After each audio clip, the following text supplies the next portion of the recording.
Hello and welcome to another edition of Convict Inc. My name is Robert Rosso and I'm your host who's wearing a shirt that feels way too tight. Not really digging this shirt right now, but whatever. I'm already going. If you have not subscribed to this channel, please do so. If you have, and you're one of the new ones, and I think I topped another 100 last night, I think, thank you. I appreciate it. I'll take the growth spurts as it comes, and for everybody who's been there since the beginning or for a long time, thank you. If you like this video, please push the like button, share it. Friends, family, neighbors, enemies, whatever. I keep hitting the table. People have been saying that, and I do that a lot. I don't know.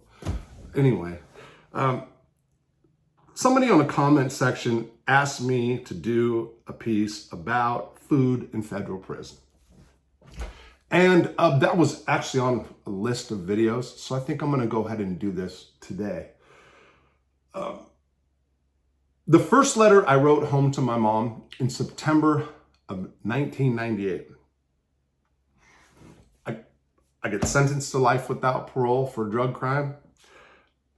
I'm in the county jail for about another month and a half after, and I was in the county jail, not a federal holding center. And I get sent to Leavenworth. And Leavenworth, to me, it was almost like freedom, meaning the size. I was in a pod for many, many months, over a year. Now I'm out in this big prison. It felt like felt like I was kind of in the hood with walls or something, but it felt like freedom at first. But more important than that was the food. The letter I sent to my mom said that if people on the outside knew what we were getting in here now for our meals, they'd freak out. The taxpayers would freak out. Let me be clear. The food at the United States Penitentiary in Leavenworth, Kansas was phenomenal. It was outstanding. There was, for example, we had soda machines. That means, let's just start there. So everybody can go up and get your drinks. You get water, you get soda. You can go, you get Coke, Dr. Pepper, Pepsi, whatever, maybe not, whatever distributor they were using. Not Coke and Pepsi, one or the other, those companies. Milk, water, juice. Okay, that's for the drinks. Then you had the breakfast bar. Now let's not talk about the biscuits and gravy that they were serving with the sausage, or the strips of bacon that they were giving, or the pancakes that we got, or the French toast. Let's just talk about the breakfast bars alone. The cereal bar, 3 different kinds of cereal. What? Cocoa Puffs, Lucky Charms, chocolate milk with your cereal. Oh, you want toast? Well, there's toast bars twice a week at least. No, or 3 days a week. They had toast. And then you had 3 days a week eggs to order. That is, you better, the line's moving fast. You tell somebody, what do you want? How many? And it's how many eggs do you want? What do you want? 5? You want 10? You want 2? 5 over easy. Walk up, boom. 5 eggs over easy on your plate, just like a restaurant. Hash browns, gravy, whatever. Toast. They had somebody whose job it was to make toast. Not every day that they had eggs was eggs to order. There was omelets days with cheese and different variety of vegetables in it and little chunks of meat. That's what it was. Back in the day, in the federal system, we used to get a lot of pork product, pork chops, bacon, you name it. Now, religious groups filing on that, specifically Muslims, got the pork kind of taken out of the feds. Very, very little pork left, but we'll get to there. So the food was phenomenal. So you got the breakfast bars. Then you had the salad. And this is 2 meals now. You had the vegetable bar, salad bar. Salad bar was, there's 2 in the middle of the unit. Sometimes they separated it in 2. Onion, bacon bits, cherry tomatoes, great lettuce, carrots, you name it. You can live off the salad. And then there was the soup of the day at nighttime. The soup of the day was a mixture of everything that they had in the daytime. You can live off the soup of the day. And it was really good. Now, of course, there were some meals that tasted, you get tired of it. Chicken a la king, which can be really good depending on the cooks that make it.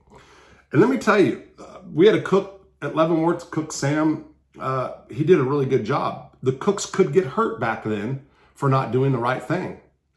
It has changed a lot. Every prison's different, but these guys went out of their way. There was also, inmates used to bake goods, cinnamon rolls, phenomenal cinnamon rolls, all pastries, just you name it, the inmates baked it. And they would have baking contests that the cakes were brought out into the community, and they had contests out in the community, and inmates can bake, and then they would get judged out in the community. So what prisoners were doing inside was very much a part of the community. I mean, just the cakes that they put out were just crazy. Again, I used to think that the taxpayers knew they'd be pissed. Should have never even put that thought and that kind of thinking into the air, because it was a few years later, I want to say around 2004 to 2005, big cuts started coming. First of all, when you on pancake days, it was no longer like, how many do you want? I mean, I've seen guys get 10. Real butter, good syrup, like I said, sausage, bacon. Oh, by the way, at Leavenworth, 2 hamburgers, cheese, onions. Do you want them grilled, or do you want onions not grilled? How do you want it? Pickles, everything with 2 all beef patties, special sauce, lettuce seeds, pickles, onions on a sesame seed bun. Actually, and it was even better than McDonald's, if you want to know the truth, at times. And I forgot to add the soft serve ice cream.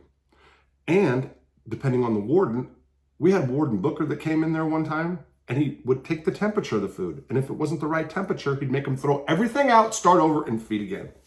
That's how serious they were about the food. The thinking back in the day was keep them happy with food, and they'll keep peace in the feds. And maybe they should take that today too, by the way, because there's a lot of problems in the Fed. The Feds is in total disarray right now. Every time I talk to different guys from different prisons, especially in the USPs, man, they've really screwed up. They've created this gang culture that's out of control. But anyway, I'm not going to go there. So first cutbacks of 2004, 2005, I was at USP Louisville at the time. And you can tell, the quality of food, which was like top grade, became less. And I'm sure it had to do with the fact that they were building more prisons at the time and they needed budget cuts somewhere. It always starts with that. Prison it's not about keeping society safe, like people might want to believe. It's a business. It's about warehousing individuals for economical purposes. That's what it's about. That's if you just cut to the core, it's not about saving you or the fact that somebody killed and brutalized your victim. It's about money. It's about, can we build a prison in a poor community and make it economically prosper? That's all it's about. That's all prison is. It's a shame, but that's true. So then the budget cuts trickle down into the food service. So now the salad bars where you would have, sunflower seeds and croutons, that was all part of that you can live off of, and that was just excellent. Now that started to go away. Again, the quality of food. So let's, for example, say that we used to get A quality food. Now it's turning to B quality food. And this is all just for an example. So that was at Lewisburg. Then I go to Butner FMC in the hospital. Hospital really had, it was bland because you got a lot of medical people, so salt, and stuff like that. So the food was bland, but you had some decent meals. Personally, I've said this before, that was when I was doing a lot of opiates, and I went for basically a summer where I lived off yogurt and granola. I love yogurt and granola, and I just used to get this yogurt that was great, plain yogurt, and put granola cereal in it. And I can live off that. Matter of fact, I had that this morning for breakfast. So anyway, but I that's all I did for months sometimes. And I didn't like going to the chow hall. And I didn't like going to the chow hall in most prisons just because of the crowd and everything. If I didn't have to go to the chow hall, I would not. Now, I went to Butner FCI 1. The food was okay, but still nothing compared to what it was in the 90s. And if you talk to guys who've been in the prison in the 80s, it was even better then. I think everything was really, really, really awesome until 60 Minutes or 2020 did a piece about Club Fed. And that kind of, put a light on what was going on inside, on the Club Fed mentality, about the golf courses, the putt-putt courses and stuff, because they stopped making prisons with putt-putt courses. So the food's steadily going downhill. All of a sudden, when the Obama administration came in, we had this thing called National Menu. And the National Menu basically was, I believe they get most of their stuff from one supplier. I could be wrong. And there's going to be food service guys that watch this, and you guys can correct me. Feel free to, because any information I put out, if it's not right, I'd rather have people correct me that are in the know than me to put out some bogus stuff. But there was a National Menu, and they had videos to where like how much more nutritious the National Menu was going to be. And I remember Carmine Persico said, this is all a bunch of BS. Because I was sitting there watching the video with Carmine. They put it on our TV, so all of us had to watch it. How much more nutritious and better it was going to be for us with this National Menu. And all the prisons were going to get the same food on the same day, and we're all going to sing Kumbaya and be happy, and it was going to be great. It was a trick. It was a setup. So the A quality food went to the B quality food. Now, went to the D quality food. Now our meat is mystery meat. And with the Michelle Obama food initiative that she took with the schools, how she took anything that the kids thought was, tasted good, she destroyed it. I mean, I get that she was trying to keep little kids from being fat, because, as Americans, we're all about just being gluttons and excess, and our whole food system is based off this corn industry, or this what is it, what am I trying to say? Me and my wife just had a conversation about this the other day. What's being put in our food? God, I just can't. I hate when I do this on a video too. You guys know exactly what I'm talking about. The sweeteners, anyway. Michelle Obama had the right idea, I guess, but that also resonated, went into the prison systems. So they took away fryers, for example, and then they tried to give us healthy turkey burgers instead of hamburgers that tasted like ass. I don't know, some people like the taste of ass, and hey, maybe on the right day, me too, but I'm saying when you're eating it, horrible. The smell in the chow hall when they make turkey burgers makes you want to vomit.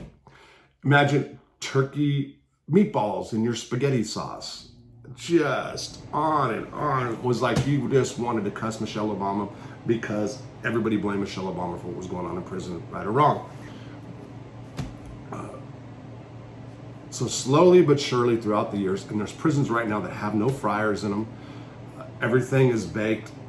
The potatoes or the French fries that come in, there are some that get I guess the way that they do it is if McDonald's has 100 million bags of French fries, they'd buy it from them. If this fast food restaurant, had fries that have been recalled, we're going to get it. If this person had a recall on chicken, but nobody died, we're going to get all that recalled meat. So we get bottom of the barrel. There are labels on food that I have seen on the fish that said not for human consumption, that they feed prisoners. So all you people out there that are anti-prisoner will be really happy to know that prisoners are getting fed stuff like that, or stuff. We used to get these bags for the holidays, like on Super Bowl, with sandwiches, chips, pies, whatever in it, and they were for Operation Desert Storm in 1991. And the hot chocolate they used to make for the soldiers. And we got those, and they were 2 years over their expiration date. I ate them and they were good, but they were 2 years over their expiration date. They were frozen, of course, and they unfrozen. They gave it to us, and we would eat them 2 years out date. A lot of food in federal prison is past the due date. Now, people on the outside, there's places where you can go buy that are past the due date. That's cool, but back in the day, that didn't happen as far as I know. Maybe it did. I just didn't know it. So you have, for your meals, you still have hamburgers. You still have chicken. Chicken's a big deal. That's usually Thursday in the feds. So you got hamburgers on Tuesdays, or was it Wednesday? Wow, I can't believe I've only been out a year and I'm forgetting this. Holy moly. I thought I would never forget this stuff. But chicken was Thursday. As a matter of fact, speaking of chicken, I need to do a video about that, about this guy who's stealing chicken and got his commissary taken away for 25 years. Well, I got to talk about that. His name was Samir. We used to call him Samir. Anyway, the food in the feds and in a lot of the prisons in the United States has just really, really gone downhill. As a society, I don't know. No, that's not true. Let's go back to when I wrote my mom that letter and I said, hey mom, you know, the people on the outside would go crazy if they saw this food. I will admit that prisoners did not need to be given Cocoa Puffs, Count Chocula, Blueberry cereal, you know, on a regular basis. Maybe on, you know, once a month or something. That'd be cool just because they're human. But what is being fed to inmates in the federal system now is not nutritious. The nutritious value is not there. And the products on the commissary are all junk food because they've taken away stuff like the fruits and the vegetables that they used to sell because inmates been making wine. Now, if an inmate's making wine out of fruits or vegetables that they either buy or they steal from the chow hall, that's really not on the inmate. That's the correctional officers not doing their job. So, because correctional officers got lazier and don't want to do their jobs, inmates would get punished. And as a result, there's health consequences that you, the taxpayer, pay for. If I'm in federal prison and I'm eating nutty bars every day because the food in the chow hall sucks, and I get cancer, bladder cancer, like I have, or I'm shooting dope because there's so much drugs in prison and I get hepatitis C, you paid for it. You're paying for it.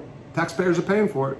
And by the way, thank you. You guys have really helped me out because I did shoot lots of drugs in prison at one point in my life. Got hepatitis C as a result, and you guys paid for my treatment. Thank you. I know it sounds like being an asshole. I am being a little sarcastic, but I'm trying to make a point. Same thing with the food. You guys want to give inmates shit food. You guys want them to eat crap because that's what they wanted, that they deserve to be punished. You guys are going to pay for the health consequences one way or the other. This society is going to pay. Remember that. You heard it here. Robert Rosso said it. You're paying. So I'm going to thank you for them in advance. Because you look at prisoners today, you look at the prisoners of yesterday. Yesterday, you had guys that were really into working out. A lot of guys in prison still work out. Don't get that wrong. They can't get the vitamins and supplements to make their bodies bigger. But some guy by the name of Zimmerman, I believe, saw a big black guy he considered, it was kind of like a racist comments. Did he say a beast or a gorilla or something foul like that? He made a comment, saw a big black guy and thought, oh my God, this guy is a predator. It would take 5 cops to take him down, and he just got out of prison. He's so big because of the weights and the food that he was getting in prison, so let's take away the weights and let's take away the foods, the vitamin supplements. Now, it didn't go down exactly like that, but that's close. I'm making a point. Today, they've taken the weights out of most of the feds, okay? There's not very many federal prisons that have weights left in them. And it does go back to a politician by the name of Zimmerman, and I believe he was a family values guy who was cheating on his wife with a man. I'm pretty sure it's something like that. You guys can look that up. So, and he saw the black guy that was big, and probably he got horny, really, is what happened. And it really, messed up his mind because he got attracted to the guy. So he said, oh, we got to stop that. It's always how that happens with politicians. Anybody who speaks the loudest of an issue is the one who's most guilty of doing it. Always remember that. You know what I mean? But I'm getting off base here. My point of this whole thing is the food in the Fed was awesome. Now, do you agree that that should happen? I do. I believe that maybe it shouldn't have been, like I said, take away the Count Chocula and the Cocoa Puffs, take away the 10 stacks of pancakes and, 3 or 4, whatever. You feed guys in prison, people are happier. There's not all this gang tension. Well, that's a whole different issue, but a lot of problems. taking away everything. And again, the most important thing is to know that there are over 150,000 federal inmates right now who are being fed food that is less than nutritious. They have commissaries that are serving junk food, and of course, many prisoners are addicts, and put an addict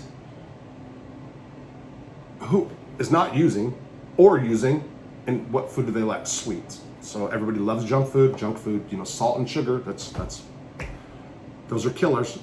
And that's what we have going on in the feds. I would even advocate for taking away more junk food in the commissary and providing more nutritious food in the commissary. I know a lot of inmates would kind of get pissed off about that, but if you're looking at the healthcare cost and all of what it's doing, what the nutritional value is going on, what's happening in the feds, creating a bigger health scandal, a bigger health problem by what you guys are feeding the people in the feds right now. Again, I'm talking about the federal prison. I can talk about the state of Indiana doing these little mystery meat packages and all this other stuff, but I'm talking about the feds. I will go back to the pork, and I will say that I wrote a piece for Vice, I believe it was, about the fact that the Obama administration tried to actually take pork products all the way out of the feds. And the theory was because Obama was an undercover Muslim, that's what he was doing. He was like giving his little shout out and his little fist bump to the Muslim radicals in the federal prison. I mean, people really thought stuff like that. There's some, I'm telling you. I don't think Obama's Muslim. I really don't care if he is, or what anybody's religious preference is, as a matter of fact. But I do know that they're taking pork out of the feds, and that's real. And I know that I used to love eating pork. I'm a pork eater. Yeah, whatever. Whatever. Yeah, we got screwed out of pork in the feds. What is it? What was the saying? Pig makes a white boy big. That's what the whites would say. That's what all the blacks. Oh, and while I'm on that, let me tell you, you know who had the best hustle in the prison, especially at Leavenworth? The food service workers who would sneak pork products back to the Muslims who said that they didn't eat pork. I'm going to stand on that because I know that happened for a fact, and I know that would cause a bunch of people to go, that's God's honest truth. Show me a Muslim in prison who said he was totally pork free, and show me 10 Muslims that say they don't eat pork, and I'll show you 8 that are lying. I'm sorry, Muslim friends in prison, especially black Muslim friends in prison, but you guys know the truth. And I'm not putting you guys down. I'm just saying what was commonly known in the feds back in the day. All right, so I went on a little thing about food that went in all the different directions, but maybe I just want to hear myself talk today. I'm gonna do AB piece probably tomorrow. Bad information out about the ABs, and I think it's because a lot of people still. We'll see. We'll see. We'll see what happens. Take care.